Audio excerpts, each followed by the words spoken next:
Hello મિત્રો, નમસ્કાર. આજે આપણે ભૈરણના લોટની ભાખરી બનાવીશું. ઘઉંનો જાડો લોટ હોય તેને આપણે ભૈરણનો લોટ કહીએ છીએ. ભૈરણનો લોટ થોડો કકરા જેવો હોય છે. ઓછા તેલમાં અને ઓછી મહેનતે ઝટપટ બનતી ભાખરી બનાવીશું. સૌપ્રથમ એક વાટકી લોટ લેશું. તેમાં સ્વાદ પ્રમાણે મીઠું એડ કરીશું. 2 ટેબલસ્પૂન ઓઇલ એડ કરીશું.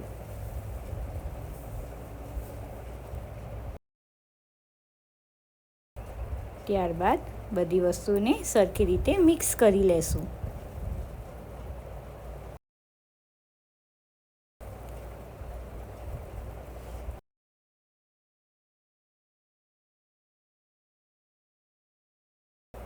થોડું થોડું પાણી એડ કરીને, બહુ કઠણ પણ નહીં અને બહુ નરમ પણ નહીં, એ રીતનો આપણે ભાખરી માટેનો લોટ રેડી કરી લેશું.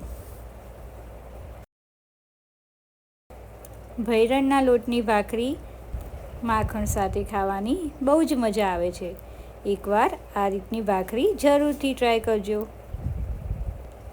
ભાખરી માટે આપણે લોટ રેડી થઈ ગયો છે.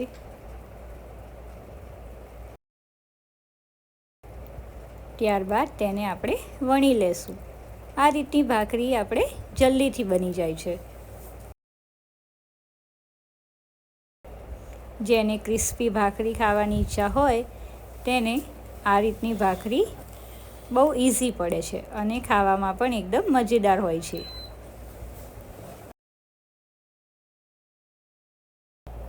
આ રીતે ભાખરીને આપણે શેપ આપી દઈશું.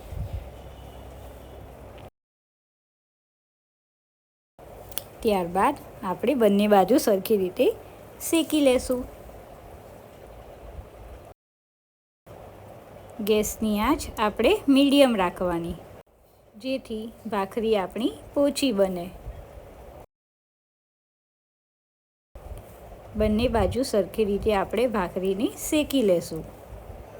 આ રીતની ભાખરી ચા, અથાણું બધી જ વસ્તુ સાથે આપણે મજા આવે છે ખાવામાં.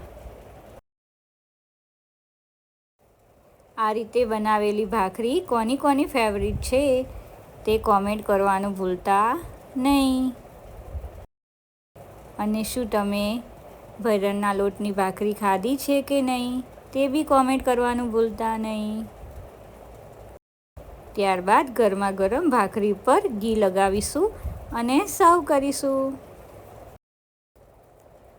લાગે છે ને એકદમ મજેદાર. જોતાં જ ખાવાનું મન થઈ જાય તેવી ભાખરી જરૂરથી બનાવજો. ભાખરી સરખી રીતે ચડી જાય તે વાતનું આપણે ખાસ ધ્યાન રાખવાનું. વિડીયો ગમે હોય તો લાઈક કરવાનું ભૂલતા નહીં. આ રીતે હલકા હાથે આપણે તેને ધીમા આંચે શેકીશું, જેથી ભાખરી આપણી કાચી ના રહે. હલકા હાથે શેકવાથી ભાખરી ફૂલે છે. વાવ! Subscribe my channel and join Cooking with Disha.